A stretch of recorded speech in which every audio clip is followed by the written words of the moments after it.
Isn't it funny how during the time of Adolf Hitler, between like 1920 and 1940, and even like slightly before then, we're kind of seeing a going trend around this world of this cultural identity syndrome where certain people are allowed certain privileges in government bodies to gather people and bring them to their places of where they were and then to murder them or to rape them or exploit them because they were lesser peoples.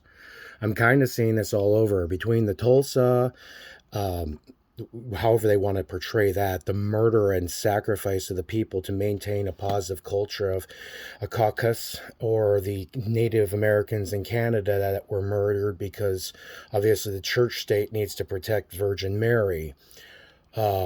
We also see this in all different countries. Sometime during the 1880s and the 1940s, something happened and the Mammons rose, and they decided that people that didn't have culture and didn't have the way that they love God, they should be destroyed.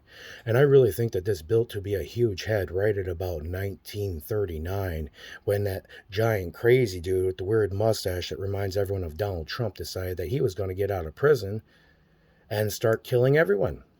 I mean, it was really his way of just enslaving the whole world. But what I'm saying is that up to that point, governments and government agencies had supported that.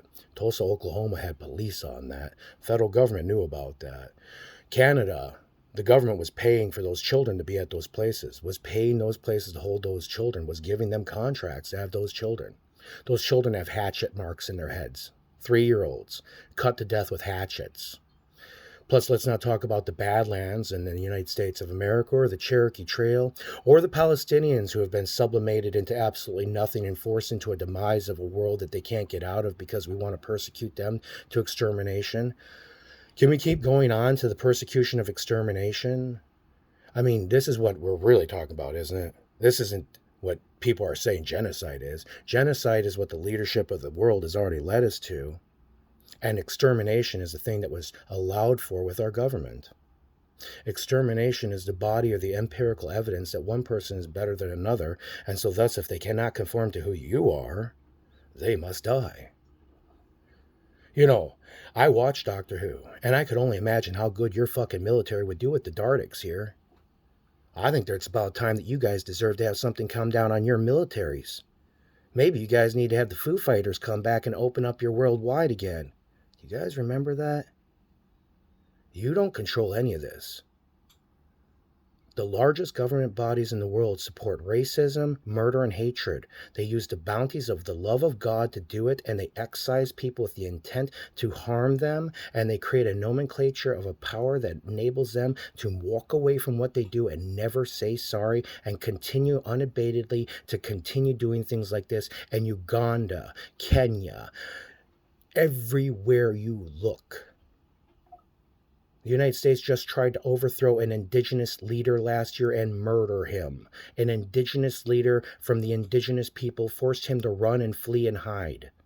The United States under Donald Trump tried to murder a Native American leader from down in South America with the intent to harm.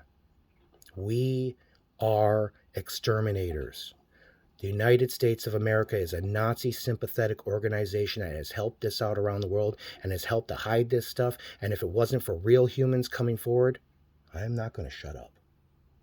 If they can't listen to this, then they don't know the truth. They murdered all those people. They did it with the intent because they were white, because they were the government and they didn't fit in. They called them brown and they killed them all. If they don't want to hear it, they shouldn't listen. This is their world, and if they don't want to live here, we'll destroy it.